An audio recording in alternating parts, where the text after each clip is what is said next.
You save 4% of what you earn. Japanese working households save 37%.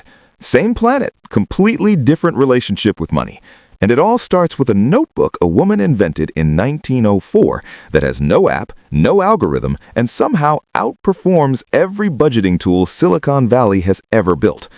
My name is Nick, and if you ever wondered why your budget works perfectly in theory and nowhere else, stay with me, because the answer isn't discipline. It's a completely different operating system.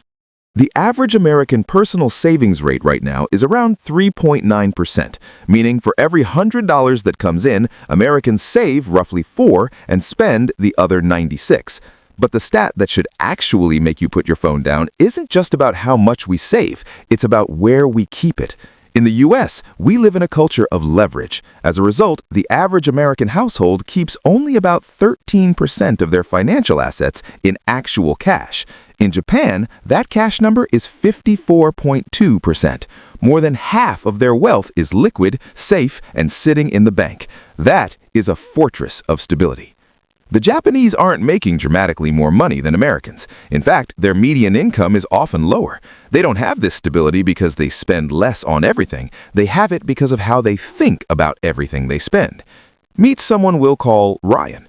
Ryan makes $68,000 a year. He's got every budgeting app on his phone. He checks them occasionally, feels mildly terrible about his dining out category, and then closes the app and orders delivery anyway.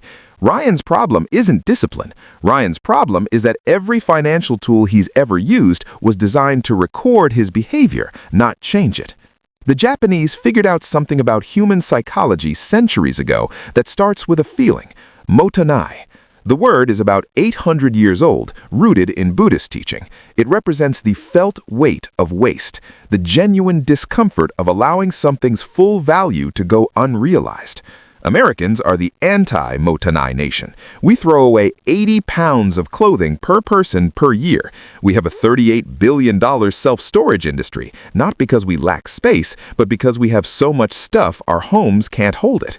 Mottainai applied to money means that buying something you'll use 3 times and forget about isn't just a purchase, it's a dismissal of the connections and effort that created that wealth. Then there's the principle of Hara Hachi Bu, practiced in Okinawa, where people live longer than almost anywhere else on Earth. It means eat until you're 80% full. If you consistently live on 80% of your income and save the other 20% first, before you touch the rest, your lifestyle adjusts. The discomfort is temporary, but the habit becomes permanent. If Ryan moved his 20% into a separate account the day his paycheck hit, he would save over $13,000 this year. He has never saved that much, not because he couldn't afford to, but because his sequence was wrong. This philosophy is made practical through a tool called Kakeibo. Created in 1904 by Hani Motoko, Japan's first female newspaper reporter, it's a simple household accounting system. At the beginning of each month, you open a physical notebook with an actual pen and answer 4 questions. How much money do I have? How much do I want to save? How much am I spending? And how can I improve? Every single purchase gets written by hand into one of 4 categories: needs, wants, culture, and unexpected. This is where brain science kicks in. Research shows that handwriting activates far more elaborate connectivity patterns across the brain than typing. Typing is just transcription. Handwriting is a meaningful act. When you physically write down that you spent $40 on takeout because you were too stressed to cook, you process that purchase in a way an app's bar chart can never achieve. The app shows you what you did, but the notebook makes you feel what you did. Western budgeting is a math problem. Income minus expenses equals savings. But humans are not rational economic actors. We are emotional primates who buy things for reasons we'd be embarrassed to admit.